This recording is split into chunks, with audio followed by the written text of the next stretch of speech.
What up, everyone?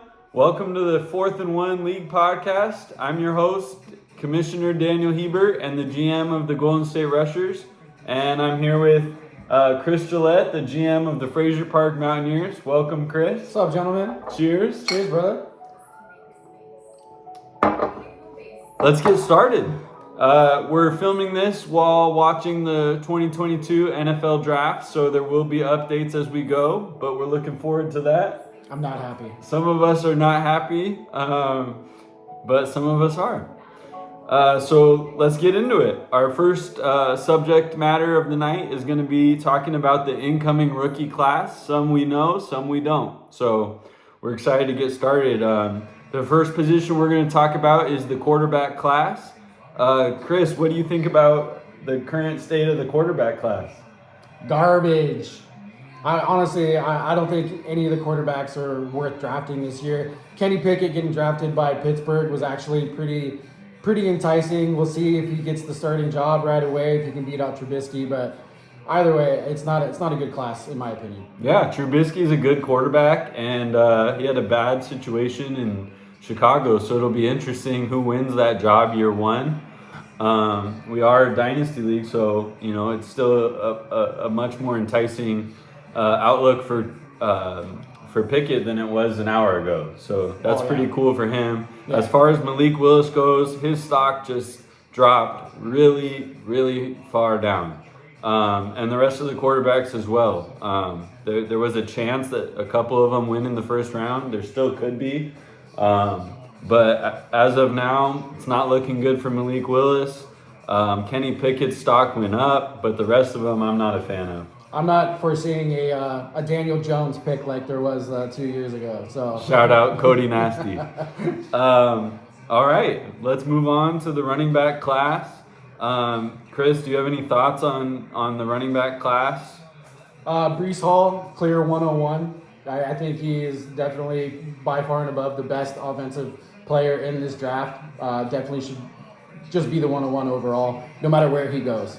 I know you have your ideas of where he thinks he's going to go, but either way, wherever he goes, he's the 101.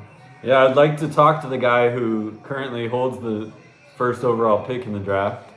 Pick up a mirror.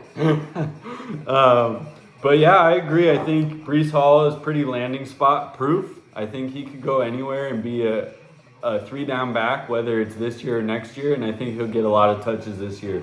So I think that's the case no matter what. I'm personally a big Isaiah Spiller fan. I think he's pretty close to Breece Hall, but I think that consensus and landing spot will be a huge issue, to be honest, for Isaiah Spiller. I think that's exactly what I was thinking. Is landing spot, Isaiah Spiller could be a very, very high pick, but if he goes somewhere where he's going to be a committee back, or he's going to be behind a true workhorse, we got some time on our hands with that one. Absolutely. And then the last one I wanted to discuss, unless you have more, is Kenny Walker. About 4 or 5 months ago, I had Kenny Walker as my number 1 rated player in the whole draft. My goal 4 months ago was to trade for the number 1 pick to draft Kenny Walker. My cousin's name is literally Kenneth Walker. We all know Daniel's logic, so that's why. Yeah, exactly, right? Yeah, family first. But you know what? After watching film and studying Kenny Walker, he really seems to me personally like a 1-year wonder in college. He was at Vanderbilt the year before being at Michigan State, and he did not produce nearly the same as he has at Michigan State. And it'll be interesting to see. He reminds me of Travis Etienne, but I'm really skeptical. And as someone who owns the first overall pick, I'm not considering drafting Kenny Walker. Chris is interested in the TV because the Cowboys are on the clock right now. Currently on the 24th pick. Cowboys are up. We'll see if they even make the pick. Do you have any other comments on the running back class, Chris? No, you said it all. I think we're good to move on. All right. Wide receiver class. We have a lot to cover here, so we'll try and move quick. Wide receiver class was fascinating in the first 20 picks. Absolutely fascinating. I'll start by talking about Jameson Williams. He landed in Detroit. I personally traded this guy right here, Amon-Ra St. Brown, about a month ago, and I felt really good when that draft pick was announced, and it was Jameson Williams. I do think Jameson Williams is now the best wide receiver on the Lions, and I think that it's not a good situation for DJ Chark or Amon-Ra St. Brown. But let's hear what this guy has to say about that draft selection. It was a risk when I made that trade, but I still think Amon-Ra showed himself late in the season. He has shown all of his talent, so I still have high hopes for Amon-Ra. I'm not happy that Goff is the one throwing him the ball. We'll see what happens there in the future, but it is an interesting landing spot for Jameson Williams. I think there's a lot of mouths to feed there with Hawkinson. With their running back situation, I think they're going to be throwing the ball all over the place. So I'm kind of upset, to be honest, with the Amon-Ra St. Brown. He's going to be my flex to third wide receiver if I even start him. Yeah, and I think Swift too. Swift's a great pass catcher. Jamal Williams, the second back on the roster, is a great pass catcher, and I even personally like Jermar Jefferson as a pass catcher. So there are a lot of mouths to feed, but not a lot of arm behind Goff. Yep. So it'll be really interesting how that plays out, but not a good feeling in the stomach for Amon-Ra St. Brown fans. Yep. Next, we'll talk about Garrett Wilson. Chris, what are your thoughts on Garrett Wilson to the New York Jets? I love the pick. I think it is perfect for the Jets, for Zach Wilson. It definitely brings Elijah Moore's stock down. I think Garrett Wilson, we had high hopes that he might go to a different team, but either way, Zach Wilson's stock goes up. I think it's a good move for the Jets. Fantasy-wise, I think it's we just have to wait and see what that offense does. But I think it's a good move for them. I just don't know what he's going to be able to produce as far as a future wide receiver one. I think he's wide receiver 2 at best. Absolutely, I totally agree. I think Garrett Wilson's a great player. I think he's a really good person, which is good. I've seen a lot of people that are young and immature make some mistakes, specifically for the Raiders. No names needed to be mentioned, but yes. But I love Garrett Wilson as a player. I think it's a good fit for him and for Zach Wilson. So that's awesome. I think this hurts Elijah Moore, and it really hurts Corey Davis. And he was on a great contract in our league for around $1. But I still think that this tremendously hurts his value, and at best he's a wide receiver 3, whereas before maybe it was different. So that really hurts. But Garrett Wilson's a great player, so I'm happy for him for the landing spot. Enough time for him and Zach Wilson to develop together. They're both young. They're both in their first or second year, respectively. And it's going to be interesting to see how that whole team, offense and defense, turns around. Next one, the most exciting and the first receiver drafted, Drake London. What are your thoughts on the Moore Park native, Drake London? Quick note, I actually am friends with the coach of Moore Park High School, and he tweeted this morning what each NFL team asked him, and it was just really interesting to see. His name's Ryan Moore if you want to follow him on Twitter. But Drake London's just a really good kid. He's young. He's huge. I think he's 6'5". I'm not positive. But he's a great talent. It's a good fit as far as opportunity. Calvin Ridley's out this year, so he's going to quickly develop. He was my wide receiver 1 coming into this draft. Yeah, and I know I'm pretty confident from what I'm hearing around the league that he'll go in our draft within the first 2 picks. So probably not to Golden State, not to give any spoilers. But do you have any other thoughts on Drake London?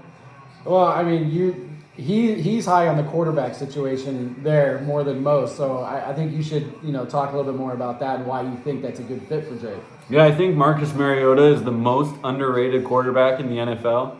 Are you saying that because you're a Raiders fan and what he produced for you guys? No, but I did get to see it more closely firsthand, and I think as a Raider, he had he showed more of what he's capable of doing in a different offensive system. And I think his arm talent is by far the most underrated arm talent in the NFL. I think he's also the most underrated fantasy quarterback. He can run. He has a great arm. I love his arm. And I think he's got a lot of weapons, even without Calvin Ridley. I mean, he's got Drake London now. He's got Kyle Pitts, who's incredible. Cordero Patterson's coming back. I just love the situation he's in Atlanta. They also added, I'm so sorry, I forgot his name, from Cincinnati, the fourth or fifth receiver there for the last few years. I'm drawing a blank. I'm so embarrassed right now. I'm embarrassed for you again.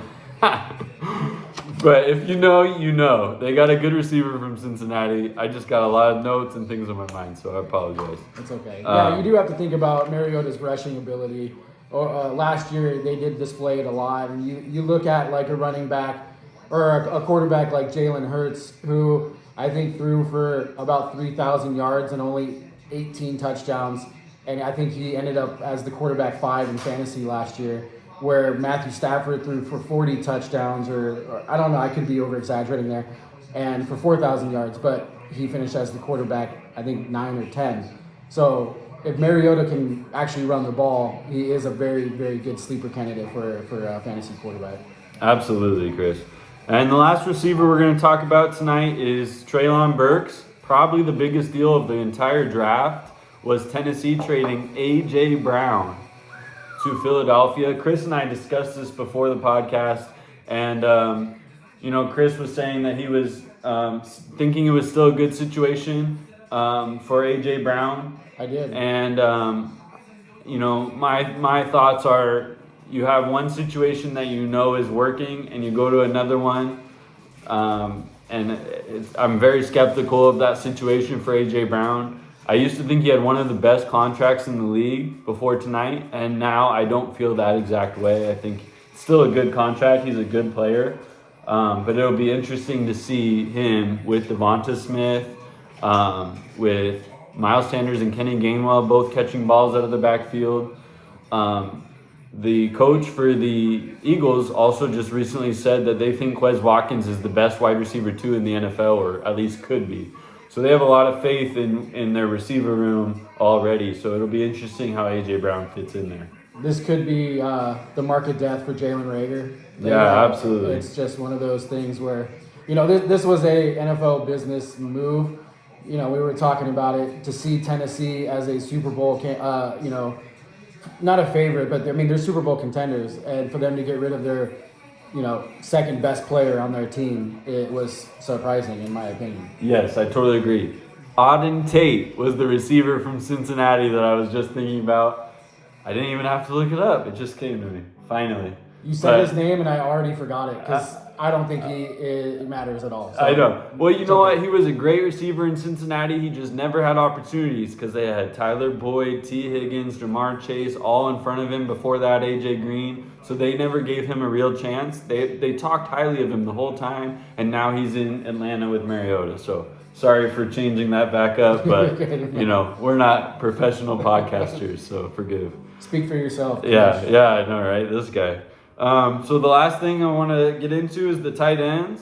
We only have 2 we decided to talk about tonight. Chris, I don't know if you want to add any more tight ends that you want to discuss. I know Greg, I think it's Dulcich from UCLA, had a great combine performance and has some potential. And there's some other tight ends out there, Isaiah Likely, and more, but Jeremy Ruckert, the 2 I wanted to get into were Trey McBride from Colorado State, who's considered the top prospect on many boards. So do you have any thoughts on Trey McBride? No. Yeah. Tight end's pretty boring, right? We got spoiled last year with Pitts, so going back to the norm for tight ends in the draft this year, it's really nothing special to talk about. Yeah. It is what it is. We're not a tight end premium league, so I really don't see anybody drafting these guys. Yeah, absolutely. I agree. I think Jelani Woods, I'm a personal favorite because I'm a University of Virginia fan, and Jelani Woods came from Virginia. I watched him play football games this year, and he was making play after play. and he's still low on NFL draft boards and fantasy draft boards, but that guy killed it at the combine. So watch out for him. I've heard from around our league, the 4th and 1 league, that there's people that are interested in him. So just keep an eye for Jelani Woods. I think he's a stud athlete. He's big. He can catch. Great blocker. So just pay attention for that. We'll see where he goes. All right, let's move on to our next segment. 4th and 1 2021 awards. This is actually a complete announcement. This is the first time I'm announcing it. I decided to wait for our podcast to do so. Obviously, we have our league champions, the Saugus Savages, and general manager Josh Koch. So I'd like to congratulate you on a championship. Well deserved after many years of trying a similar strategy and coming in last place. It finally paid off, right? So Josh, you earned it. Congrats. You're welcome, Josh. Everyone's coming for your head in 2022, so watch out. And it'll be interesting how that team shapes out. Feel free to jump in whenever, Chris. Our MVP for the 2021 season is running back Jonathan Taylor of the Silmar Samurai. Not even close. Not close at all. So there were a couple people that were discussed, but at the end of the day, it was pretty unanimous as far as the final votes from our voting committee. The Rookie of the Year goes to wide receiver Jamar Chase. That one was actually really close in voting and took a long time to discuss between the league executives. Najee Harris had a great season and he was up there. And even in dynasty rankings going forward, they're pretty much real close to each other in most leagues or in most rankings. Yeah. I just think in that situation in Pittsburgh, Najee has the workload, and he's going to get the workload. So in dynasty rankings moving forward, Najee is an absolute stud. Absolutely. And I think with Jamar and that situation with Joe Burrow and that offense, I can see why he is the rookie of the year and the number 1 receiver for sure. Absolutely. Great season for Jamar and a nice pickup by Washington. 2 teams right around the same pick as Washington last year wanted Jamar Chase, targeted him, and Washington was patient and they ended up with the player they wanted from the beginning. So congrats to them. They actually didn't even have a big need at receiver. They took the best player available and it really paid off for them. And lastly, but certainly not least, we have our waiver wire player of the year, running back / wide receiver, Cordero Patterson. He really came out of nowhere. I saw him, the first running back carry he had in his career, even though he's 32, I believe, something like that, was with the Oakland Raiders a few years back. Jack Del Rio gave him his first carry as a running back and scored a touchdown against the Tennessee Titans in, I believe, week 1. And I was blown away. He looked great. And I wished all year, I was like, can we just get this guy in the backfield more? Forget Marshawn Lynch. And it was really refreshing to see Atlanta use him in that way. Did you remember that, or did you look that up, Daniel? I remember that like it was yesterday. You would. I can tell you it was about 28 yards out, nice touchdown, beautiful play. How was the weather that day, Daniel? It was really hot out, and the Titans wore their white jerseys just so that the Raiders had to wear their black jerseys that day in the heat in Nashville. Don't ask me questions you don't want to know the answer to. Oh, that's good. But Cordero Patterson. Never cease to amaze me. Cordero Patterson, our waiver wire player of the year, completely unanimous, so well deserved, and just a tremendous season, super versatile, not just on the NFL field, but in our league with being able to play multiple positions. Yep. So that was awesome. We'll see if it was a one-year wonder or not, and it'll be interesting where he goes at for a 32, I believe, year old player in the free agency this offseason. Yep. So let's move on. We're going to go into our best portion of one of our best portions of the evening. Well, I guess for you guys, it'll probably be the morning when this gets released, but we're going to dive into around the league. What's going on around the league? Some rumors, some updates, some facts, just things you got to know about some stuff going on around the league. So Chris and I are going to alternate, but also share at the same time and comment on each other's. But Chris, why don't you start off by telling us some things about Bridgeport that you're aware of? So Bridgeport, they're pretty much going to be standing pat heading into the draft and free agency. They've had some preliminary discussions about moving on from wide receiver Keenan Allen, but all signs currently pointing to him staying with the team. I think the most thing that they're excited about is their young and cheap wide receiver core of Claypool, Mooney, and MVS. You know, Claypool's got a good situation over there in Pittsburgh. Mooney is a little interesting. Let's see how Justin Fields does. I'm really high on Justin Fields. I just hope that they can, give him the opportunity and that offense really starts to click, especially with Allen Robinson leaving. And then MDS, KC, Patrick Mahomes, that's all you need to know right there. So I think Bridgeport's doing pretty good. Yeah, absolutely. I totally agree. I think MVS, although we don't know exactly what we're going to get from him, he's in a better situation now because he's not playing behind somebody like Devontae Adams.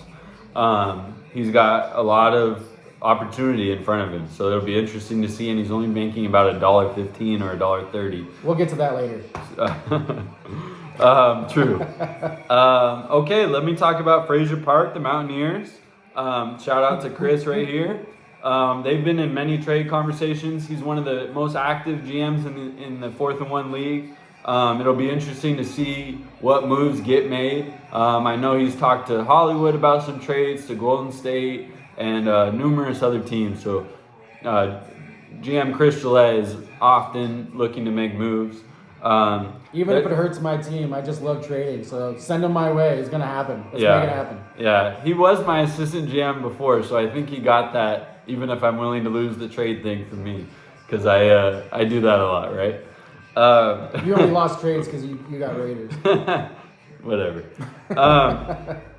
Chris, the Mountaineers, they're looking to add to their running back room. I've heard they're in multiple conversations specifically about adding to that position group. And they recently acquired about 2 months ago Saquon Barkley from Los Angeles, Cody Nasty, in a really nice deal that really defines our league, that kind of trade. Yep. It got Los Angeles out of cap depravity and into a good situation. So that was a great move in our league.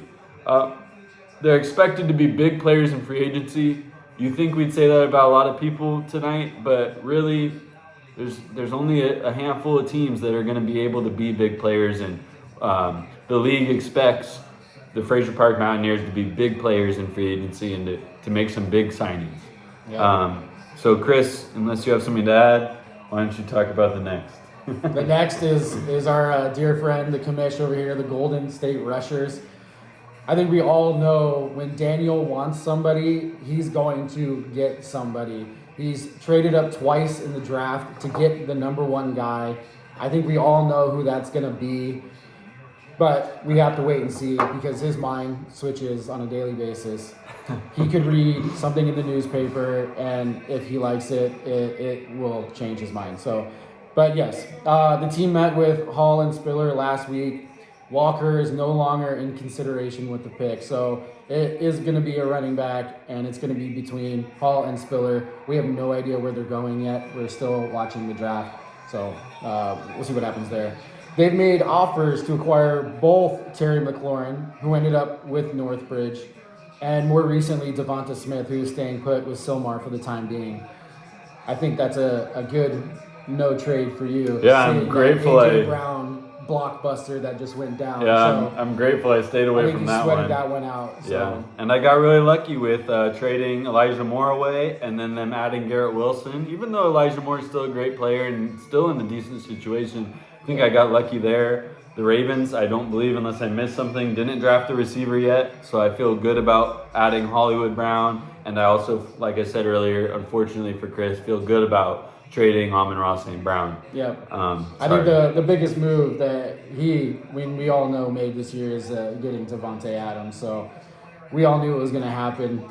It was a matter of time. It took less than 24 hours. Do you want to tell everybody again, remind them what you gave up for Senor Adams? Yeah, I believe I gave up Elijah Moore. Oh, geez, I'm not even able to remember, to be honest. I usually remember these things. Elijah If I would have known he Moore, would have drawn a blank, I would have studied probably a little bit more. first-round pick. It was a pretty other- hefty haul. yeah, but yeah, I for think sure. I think either way, both teams made out. Yeah, Obviously, they don't have too much money to spend, so they're going to be small market spenders and free agency. So don't expect too much from Golden State. yeah, except Come the draft title. Just Okay. kidding. All right, next we're going to talk about Hollywood. Hollywood, they've had many preliminary trade discussions around their star quarterback, Patrick Mahomes. I know that they love having him. He's a great player, and they feel that way. But General Manager Bob Fick has been in discussions about trading the superstar quarterback in order to clear cap space. As of now, they're going to head into the draft and free agency with negative cap space. So we expect Hollywood to make a move prior to the draft so that they can maintain all their picks and maybe make some signings in free agency. So it'll be interesting to watch what kind of moves Hollywood makes. I know Hollywood's been very active in the trade market this offseason, so keep sending him some. How do you know, trades. Chris? I have sent him a couple of trade offers myself, but so far nothing has come out of it. He knows what he wants, and you just got to be ready to give him what he wants. I mean, that's pretty much it is what it is. Ain't that right, Bob? Yeah, so it's tough. All right, let's move on and talk about Los Angeles. Senor Cody Nasty, he's got a small budget, thanks to myself for acquiring Saquon and that big contract of his. But I think it was a good deal for both of us. So they're going to be fairly quiet in free agency unless another move is made. They're going to be looking to clear up cap space before the draft. So it's another good trade offer to go ahead and send it their way. Absolutely, totally agree. Malibu, the Mafia, the regular season champions from 2021, who had a great season. Honestly, as much as a great GM and front office that they have over there in Malibu, their roster wasn't the projected team to finish first. So really great season, and Malibu really put in the homework to acquire the guys they wanted, and they ended up as the regular season champs. So cheers to Malibu. They're going to be unpredictable in free agency. Last year they had 2 of the current top 5 free agent running backs. Okay, so they had Damian Harris and Ezekiel Elliott on their roster. So could they go back to those guys that they had on their roster? And they'd have to pay more money at least to Harris, because he was only at $1 last year. Or could they go after other free agents? CMC, Kamara, could they do any of that? If they signed, you'll hear this again when we talk about another team, but if they signed Harris, or specifically important to discuss Ezekiel Elliott, they may need to sign that player to a multi-year contract depending on the previous contract and what that looked like. I actually think Zeke might be avoided from that because he was still finishing a contract. And that rule only applies if you sign them in free agency to a 1-year contract, and then again the next year you sign them, then you have to sign them to more than 1 year. I traded him Zeke, and That's right. That was finishing that contract, so he won't be part of that. There you part go. Of that but deal. Damian Harris, who's young, so it makes sense to sign him. If he brings him back, they will have to pay him for multiple years. Other than that, they could go for mid-level backs like Singletary or Sanders, a little cheaper. I know that they've had interest in trading for a few different value contracts around the league. So keep your eye out for any news on that front. I know Malibu and their GM Chris Buchanan is always looking for a good deal. So keep those ears peeled. They've had talks also about moving up in the draft, which will be interesting to see. And look for them again to be one of the more unpredictable teams in free agency. Yep. He's a smart guy. He's been playing Dynasty for a lot of years. He knows all the tricks of the trade, so I don't trust him. That's when you're doing something right? All right. Let's talk about Northbridge. They are expected to build off this year's draft class with the 2 first-round picks and 2 second round picks. They got a lot of money to spend, so they're going to be big in free agency this next year. They recently acquired Terry McLaurin, who's on a great contract, and pairs him with Devontae Parker and Tyler Boyd. I'd expect him to be going after some more wide receivers in the draft. Those are all good wide receivers, but I think he needs some star power. So I think you're going to see a lot of action from Northbridge.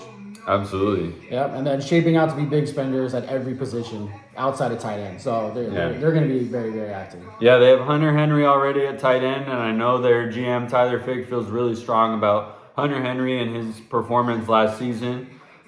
Despite the competition from Jonas Smith, he really outperformed him. And I know that they're excited that Devontae Parker has his own thing going now with the New England Patriots, and he's not in that Miami bubble filled with receivers. Mac Jones. Yep, exactly. So yeah, let's move on. Let's talk about the 2021 champion Saugus Savages. They're likely heading for star power in free agency. That's kind of their thing. Is they sign kind of year to year deals unless it's a great cheap contract. And first couple years of doing so, it bit them in the butt because when one or two goes down, they had not much depth behind them.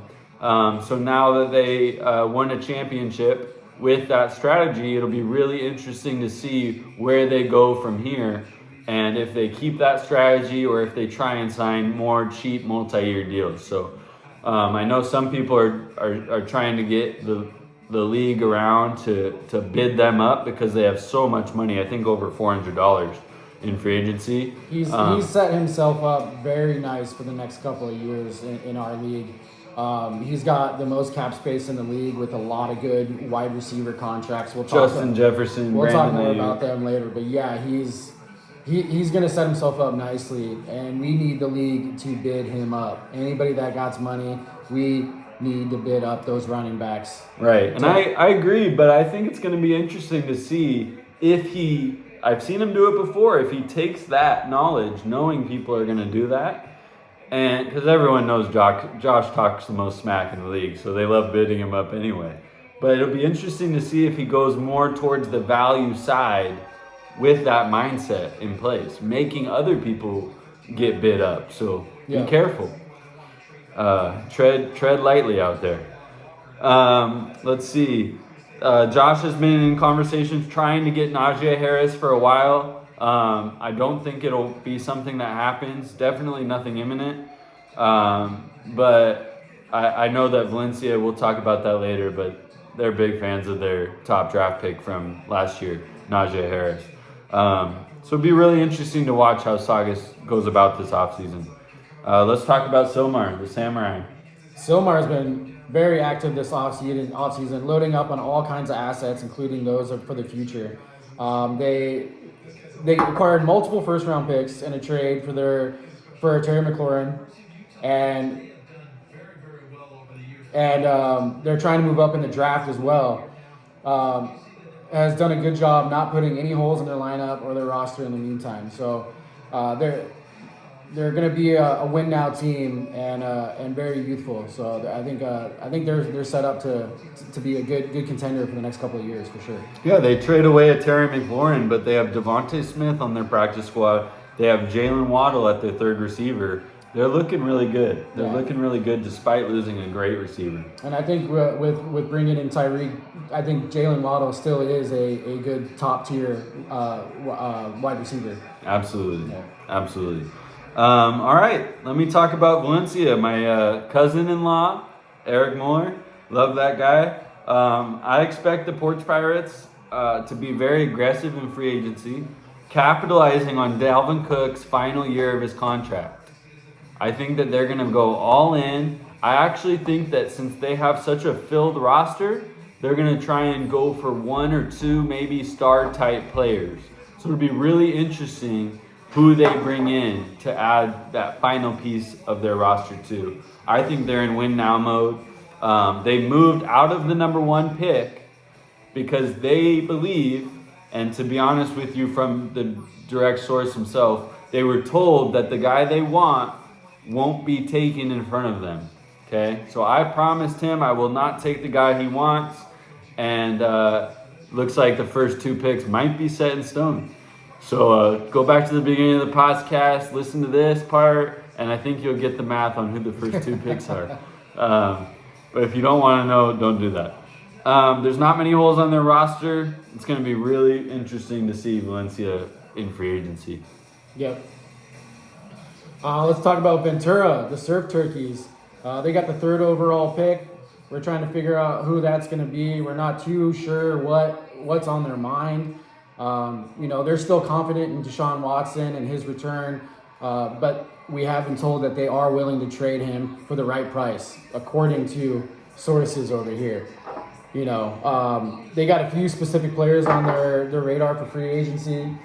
But, Ventura, they've got some work to do, but I think that third overall pick is going to be the big question on that team. Absolutely. I love Brandon Cooks. Another great value contract. I love their roster as a whole. They have one of the deepest quarterback rooms, even if you take Deshaun Watson out. They got Jalen Hurts. They got Jared Goff, but he's still starting quarterback now. Come on. You can't laugh at that. That's not nice. They just added Russell Wilson via a trade with the Golden State Rushers. And it'll be really interesting. I know that Ventura is a team that likes to go after specific players. And it'll be really interesting who those players are in free agency. Lastly, we're going to talk about Washington, D.C., the Swamp Man. Okay?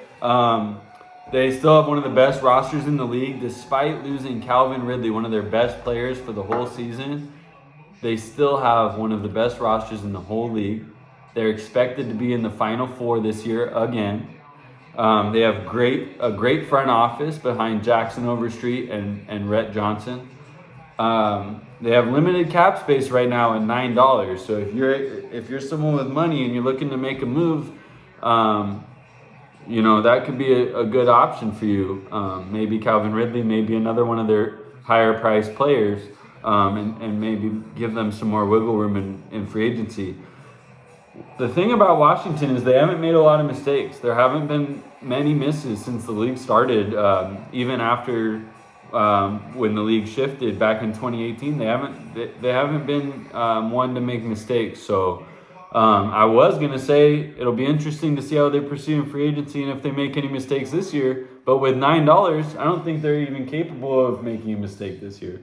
Nope. So it'll be good to see, and I think they'll be looking to add some depth at receiver after they lost Calvin Ridley. They're in the same situation that I was last year going into the draft, and I was a big player in the draft with draft day trades. So I wouldn't be surprised seeing them be talking around the room come draft day.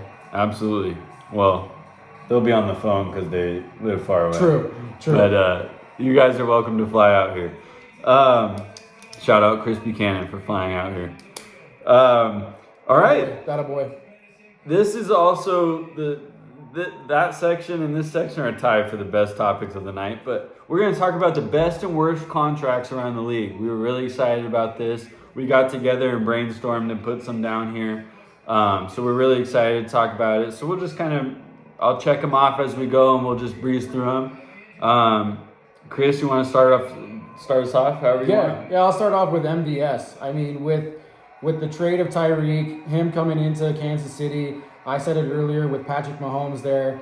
We all saw what he can do with him behind Devontae Adams and Aaron Rodgers. So he's going to another MVP caliber quarterback, and he has all the makings of being the wide receiver one on that team, and his contract is $1.15. It is a huge steal. And even if they add a wide receiver in this draft, I predict MVS being a big contributor to fantasy football this year. Yeah, I totally agree. He's a huge value. That's one of the most important things about a best contract, right? Huge value. He's in a great offense, unfortunately, for Raiders fans. But you know what? One of the things that impresses me the most about MVS is he went from struggling with drops 2 seasons ago, and last year, I believe he had 0 drops. So that's an impressive feat as a receiver, and I'm excited to see how he proceeds, and I hope he plays well and they lose a lot of games. All right, let's talk about Justin Herbert. I'm not a big Charger guy. I actually hate them a lot. And That's why it makes me so happy he picked him. And I think weird sometimes. So I wanted Herbert to go to another team because I like the last name. He's got some swag to it. But he went to the Chargers, and I don't like the Chargers. But this guy is such a good guy, such a good quarterback, well-spoken. I like him as a leader. He's a leader by example. And fantasy-wise, he's so cheap. He's $10.58 in our league. He's just going to get more opportunities than most teams because of how much they go for it on fourth down and how often they're in the red zone. Hold on, Green Bay's on the clock.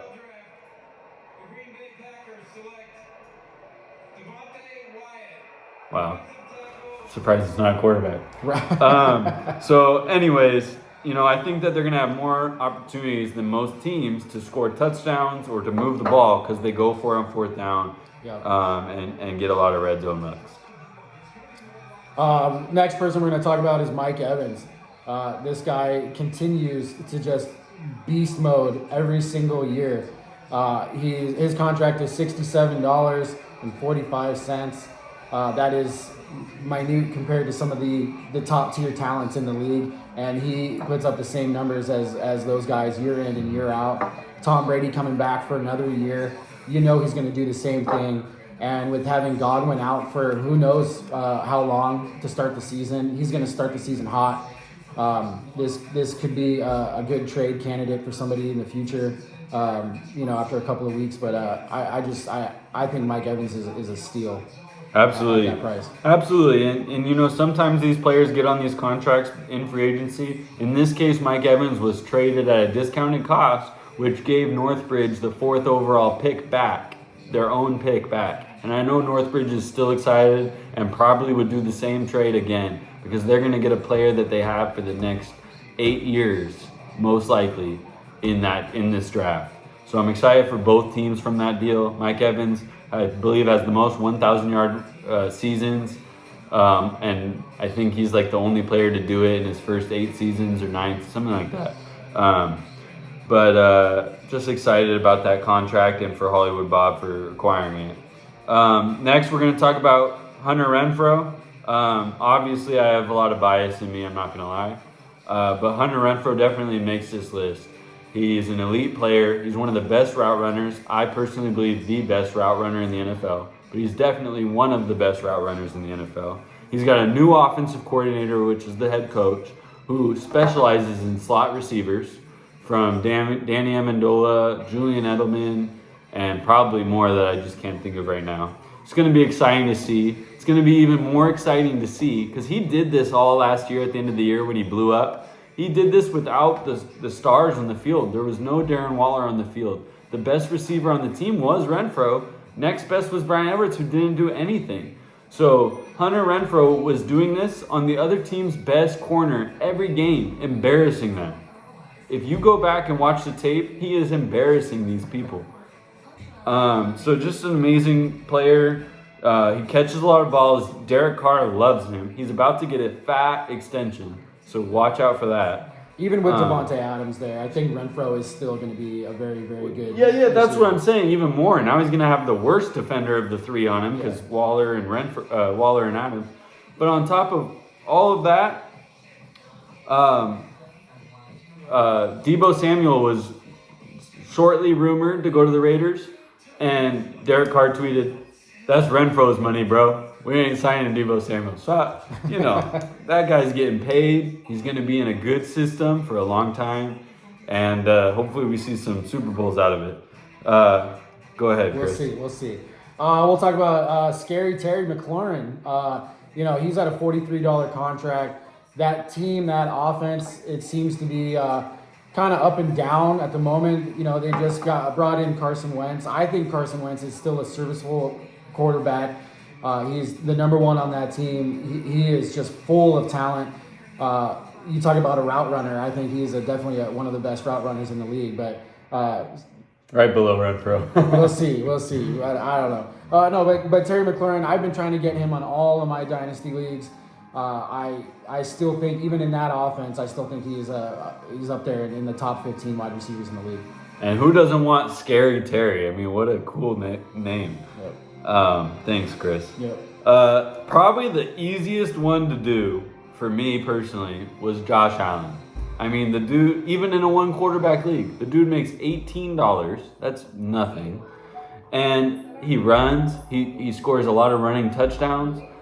It's like the best of everyone's fantasy best years. You got Cam Newton, how he did all the rushing touchdowns at the goal line. You got the passing yards and the weapons and the O-line and the coaching staff. Now, they did lose Brian DeBall. Some people say Dayball, or people say it different, but whatever. It's Dayball. They lost Brian, all right? And, there could be some change there, but Josh Allen's just a tremendous athlete and player, and I think he's just got one of the best contracts in the league. One thing I like about him the most is when he gets on that goal line, he's not afraid to call his own number. Those rushing touchdowns push him to the top of the quarterback list for sure. Absolutely. All right. We'll go ahead and talk about Leonard Fournette. This guy just keeps on moving. He, after Jacksonville, we weren't really sure what was going to happen, and when he landed with the Bucks, he is just unstoppable. And he flies under the radar. Nobody really talks about him, but at $17, the guy's going to rush for 1,000 yards. He's going to catch balls. He's been catching so many balls over the last couple of years. In our PPR league, it is so valuable, and it's going to come with double-digit touchdowns, in my opinion. So to have him on that $17 deal, it's a huge steal. Absolutely, totally agree. All right, next I'm going to talk about Deontay Johnson. This one's so clear-cut and straightforward, I don't have that much to say. This guy is the reception king at this point. Like, that dude is going to get the ball a lot, and that is so big in a PPR league. And that, at the end of the day, if you're catching that many passes, you're going to be in the top 12. So I'm excited about Deontay Johnson, and I think he's under a great contract for a great team in Malibu. Do you think small hands Kenny Pickett will be able to throw him the ball? Absolutely. All right. Next is a guy that I have on a couple of my other dynasty leagues. He is my favorite receiver, is Justin Jefferson. They got Kirk Cousins throwing him the ball. We'll see how long that lasts, but this guy is unbelievable in my opinion. He is a lights-out electric wide receiver, $63. He is worthy of a $150 to $200 contract in some people's minds, and to have him locked up at that price, the Savages are good to go. Savage. They're savage. They're savage. they're savage. Yeah, absolutely. Just one of the best players in the NFL. Yep. All right, Deebo Samuel. I think he's just simply a stud despite the current situation. He could end up anywhere tonight. But he's just a stud player. Doesn't matter where he is. They're going to get the ball in his hands. Obviously, he's going to play less running back because he doesn't want to play it anymore. But I think that could help the longevity of his career. So I'm excited about that for him. I think it's actually the right decision, to be honest. At least until he gets paid. Get paid and then say, yeah, give me the ball in the backfield. But I think that's a smart decision. Some might perceive him as a gadget player the way that the 49ers used him. Right. And I think he's trying to get out of that bracket. If he's going to get traded, if he's asking for a trade, he doesn't want to be labeled as a gadget player. So he's definitely going to just try to label himself as just a wide receiver for sure. Absolutely. All right. Next is your guy. You talked a lot about him earlier. He's the MVP of our league, Jonathan Taylor. I mean, what can you say? $69. This guy's going to be a stud for the next 5 to 6 years if his body holds up. He is the number one running back in the league. In my opinion, he's the number one overall pick in any redraft in any dynasty format. So I can't say anything more. Who are we talking about? Renfro? Just kidding. You need to stop talking about. I'm just kidding. Yeah. I've been good. You've been good. You've been Best good. behavior. Yeah, I agree. JT is ridiculous. I think half our podcast was. Oh, stop. All right. Next one, I brought him up earlier, Brandon Cooks. The guy is quarterback proof. He is a ridiculous talent. He's been doing this for years on different teams. It doesn't matter what team, what arena. Dude could go to the blacktop and drop 150 yards. So, big fan of Brandon Cooks. I know that Ventura Surf Turkeys are big fans of his play. from before he got to the Rams, then from when he went to the Rams to the Patriots, or maybe that was the other way around. I think it was. Yeah. But anyways, big fans of his game, and they've stuck with him, and they just gave him an extension this offseason, so happy for that fit. Next one's going to be our first and only triple-digit contract, Cooper Kupp. At $115, it is still a steal. I mean, this guy broke records, went off. He's got a good quarterback finally to throw him the ball. Even when Goff was throwing it, he was still an elite wide receiver. But now in that offense, in that system, Cooper Kupp is going to be good for the next couple of years. There's nothing else to say about the guy. He scores touchdowns. He catches double-digit balls every single game. The target share is just there for him. That offense and him is legit. Absolutely. I mean, would you think he's a steal at $200? No. I do. I do. Good question, right? Yeah, good question. All right. Next, last best contract, Christian Kirk. A lot of people have negative things to say about him and his situation. They'll say, oh, if Christian Kirk's the number one receiver, you're in bad shape. Forget that. We're just talking about the fantasy football aspect here. The dude is in a great situation. You know, draft capital is similar to the following the money. If a player's making a lot of money for a lot of years and the team's committing that much to him, hey, it might be worth following. Sometimes no, but, you know, in this case, I think it is. And I think another one for Matt. This is a couple in a row here. Brandon Cooks was Ventura, Cooper Kupp is Ventura, and now Christian Kirk is Ventura. Very interesting. We did that on accident, Matt. But, you know, great situation for Christian Kirk, and he's a good player. Yeah, he's going to have the opportunity now. You know, in Arizona, he was behind DeAndre Hopkins, and he never really got that role. And I think he has the opportunity finally to step up. And he still had a great year in Arizona. He did great. He definitely did. But again, you follow the money. They're going to pay him, and they're gonna give him that workload, I think. Right. All right. We're gonna jump right into the worst contracts. We're gonna try and finish within the hour here. So I'll start us off because I got one more than you. The first worst contract that we're gonna discuss is quarterback Patrick Mahomes. At the end of the day, it's a one quarterback league, and he's making $88, and there's not that much reason to pay a quarterback that much money. I'd also like to say I wouldn't have said this last year. I'm saying this now, and I fully believe he will jump out of the top 8 quarterbacks because he lost Tyreek Hill. I watched a lot of Chiefs games, more than most people, because I hate them so much. And Tyreek Hill changed everything when a team would play against them. He created those opportunities. Yep. Even when the ball didn't go to him, you needed to completely dedicate your coverage to him. Teams would forget about Travis Kelce because they needed to have a plan for Hill. He'd score a touchdown if he touched the ball and you didn't have 2 guys on him. So I think losing Tyreek Hill is way bigger than people think. I think they come in last place in the division this year and don't make the playoffs. That's I know some people would say it's a hot take, but I think it's a gross contract. I think he's severely overpaid, and I think Patrick Mahomes and the Kansas City Chiefs take a huge step back this year. Are you saying that as a football fan or a Raiders Both, fan? baby. Both. Let's go. I don't think Mahomes takes that far of a step back, but I definitely think he takes a hit. And $88 is a lot to be paying a quarterback in our league for sure. Yep. We're going to move on to Chris Carson. I was a big believer in Chris Carson for years. I owned him on a couple of my teams. And this year, I was talking to Daniel earlier about it. I just think it is not a good situation for him at all. Rashad Penny, his emergence last season at the end of the year was unbelievable. I have a feeling that Chris Carson is just not going to get the workload.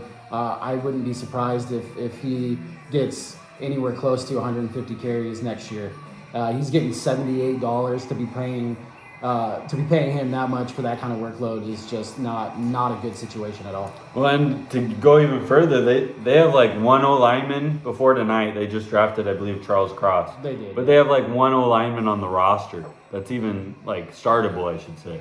Dwayne Brown is a free agent currently, I believe. But it's just not a great situation. They lost their quarterback. They're just breaking down. Yep. So not a great situation. That the first two have been Hollywood Bob, and the next one is also Hollywood Bob. So Bob, we apologize.